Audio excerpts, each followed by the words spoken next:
would watch it seem to identify with Archie and sometimes understand and grasp that it was pretty silly what he was doing, what he was saying.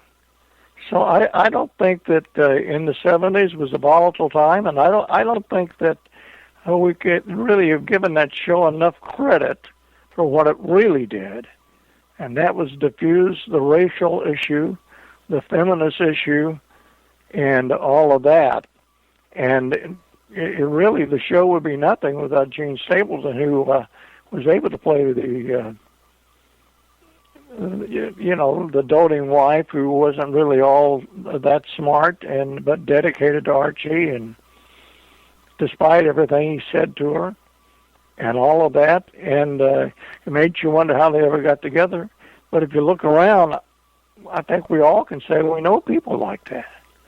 We not only know people like that that are Caucasian, but in other races as well. I mean, it's one of those things about the condition of humanity that there's really no explanation why we feel the way we do on some of these things.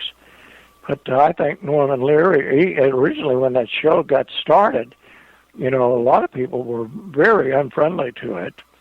But as time went by, the magic of the thing was that he was able, and the actors who made it, and the presentation, the fact was that it was able to get people of diverse attitudes who really, really normally wouldn't sit still to listen to these lectures about why Archie was so stupid, and in some of his thinking.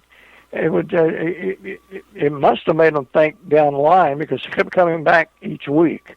And I have a hunch personally, this is just an amateur psychology analysis of what's happening, analysis, is that I think originally they were validated by Archie. As they saw Archie, he was on network television, he was saying the things they think about and say, and then over the period of success of that show, I think it gradually began to soak into them some of the overall messages that they had. Talks about government, and the whole thing was a shining point for liberalism, even though it was dressed up just. I don't mean to interrupt you, but the damage to the so-called family movement is in the perception of these people who liked it the way it was and didn't want it to change. In other words, in my opinion, they liked it when the man was the sole breadwinner, or at least making the major income decisions. And now women, many times, have passed them in their income, and the family's changed. Yeah. And these people haven't. True.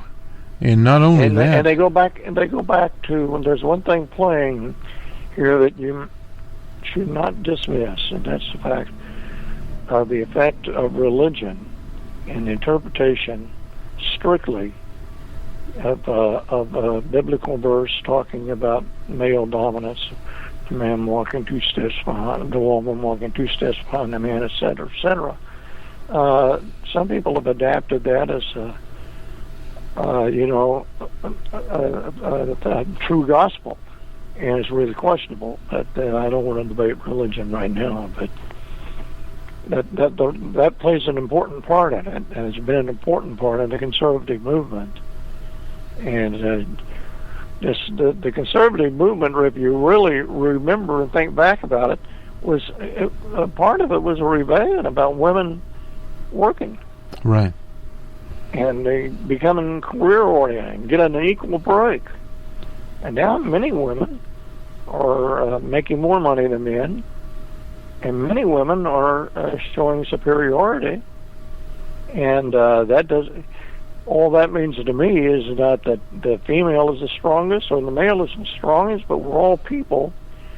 And the gender has not much to do with it. You have an equal opportunity. Yeah, and also the economics is different now. And when we saw Ida Bunker could stay at home. Archie could make a living on the loading dock because he was a teamster, quote unquote. But now that would have not necessarily occurred because his wages have stagnated since the 70s. He would not be able to bring home enough, as they say, money to put the bread on the table by himself. Now, unionism, I'm not quite sure how it fell out of favor, but it did politically and socially to many people. And we wouldn't be where we are at all now as far as what we do have, as far as the standard of living. It hadn't been for the union movement. Now, the listeners may want to reveal it when they hear me say that, but I'm not being so pro-union as much as practical. And it's human nature in capitalism that if you're in business, the best way to make a profit is to keep the difference. Or a lot of people think that's the best way. I don't agree. So when those states in that area just turn the people totally to the right. And of course, obviously, the big money has come in. If you recall back, and we'll let you go, you used to, work in Hollywood and had a, what is it, equity card, they call it? Motion picture. I was a member of AFTRA, but... you're right. Yeah. Same union, I guess, Reagan was head with. Yeah, he's the biggest turncoat of all. Well, he was. I had a piece I found of him where he endorsed Hubert Humphrey when Hubert Humphrey was running for mayor of Minneapolis many, many years ago. And he was supposedly at that time a liberal Democrat. But even in his administration, Bob Dole, and you remember Bob Dole, came out the other day and said that the Republican Party today, he couldn't get elected effectively dog catcher, nor could Richard Nixon or even Reagan. Bob Dole was considered a right-wing monster at one time. That's right. And nor could Reagan or Nixon. That's true. And if Nixon couldn't get it, Nixon would never get elected, nor could Reagan. Not in today's Republican Party. So, in other words, and there's no secret that the Archer Bunkers of the world are the ones that elected Reagan. That's right. That's right. But those Archie Bunkers had primarily... everything going against him, and Carter still ran a pretty good campaign considering everything. He did. In fact, now remember in that campaign also, Jerry, we had a man named John Anderson out of Illinois. Yeah. So we had a third-party candidate. Siphoning some of the liberal votes. That's right. Because had it not been for John Anderson, Jimmy Carter would have won Oregon, and that was a very, very close election. And there were a few other states that were very, very close. He would have been reelected. But that just kind of shows you're right, the Archie Bunker types. But where they had their true, I guess you'd say, coming out party was with this Tea Party thing that the Republicans organized that in a consultant's office. Invented it, put those people in, some of those town hall meetings, not very many of them, but virtually nobody went to those and then the big media, not us, covered that, and there came the Tea Party. And they sent out Sarah Palin. They were very, very well paid. But Norman Lear is not making movies anymore. No. So, it has all changed. Anyway, we got about a minute, Jerry. I'll let you have the final words. Well, I think that all in the family, and most of the time we give all of the credit to Carol O'Connor and all of that, but Edith was just as important, just as Rob Reiner was. They each had their role, and Norman Lear wrote it in such a way that it would appeal to all these splinter groups, and they somehow would come together and watch the show. Unfortunately, I think many times they got the wrong message simply because they were looking for validation anyway. I'm talking about the bigots. Well, the bigots are always looking. That's an interesting point. Carol O'Connor wrote for some of those shows. So did Miss Stapleton, and so did Rob Reiner. So there were a lot of good writers. You used to do comedy, write comedy, all that stuff. Do you think part of the problem now is that we just... I tell you, I want to tell you a little theory here, and people can either agree with me or not. Remember, after All in the Family, then you had the spinoffs, the Jeffersons and all the black families. Right. And I think that on the surface it looks like, the black man was getting a break.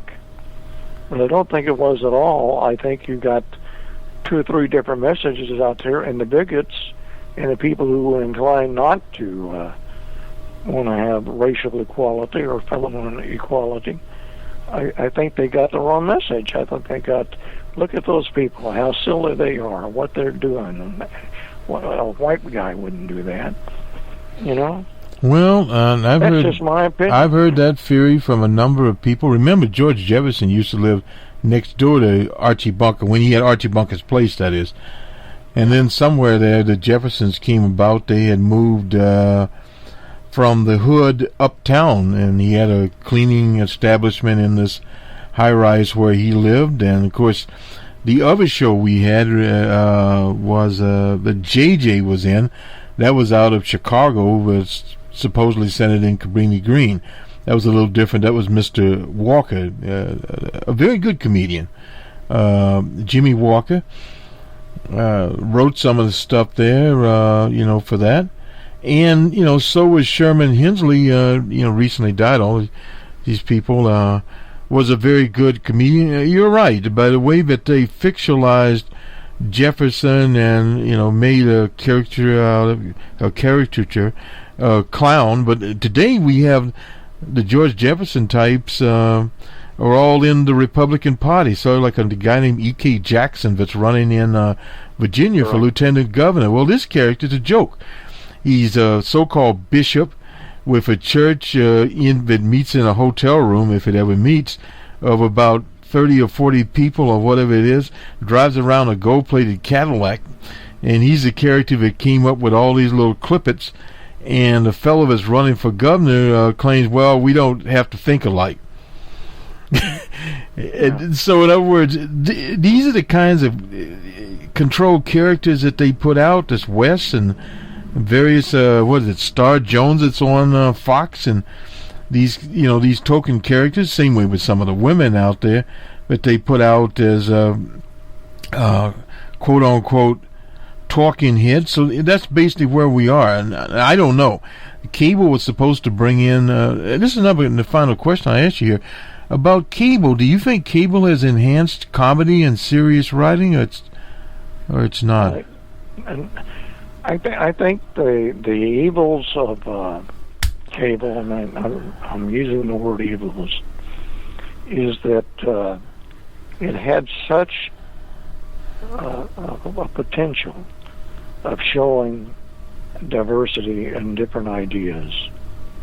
But if you look at cable, only things that succeed are rip-offs of each other, reality shows, etc. Right. They went through this stand-up where they shot at the comedy clubs, and a lot of black comics in it. And the black comics were entertaining in front of white people. Right. So only they knew how to get a laugh. Well, yeah. And I was a stand-up comic for a long time. I'm telling you, there's something about getting a laugh that's almost makes you disregard reality, makes you disregard practicality, makes you disregard the social implications of it all, because it feels so damn good when you have about 500 or 600 people in the room laughing at you. With you, not at you. Okay. With you because they think you're a great guy. Well, and the unintended consequences of all the choices ended up being that all the choices are similar. Okay. There's Cedric the Entertainer types. I haven't heard of him lately, but around. A fellow you used to employ, he's still out and about, I suppose, known as Sinbad. Yeah, Sinbad's a nice guy, but even Sinbad's audience basically was white. Oh, I understand that. Yeah. Right. And there was symbiotic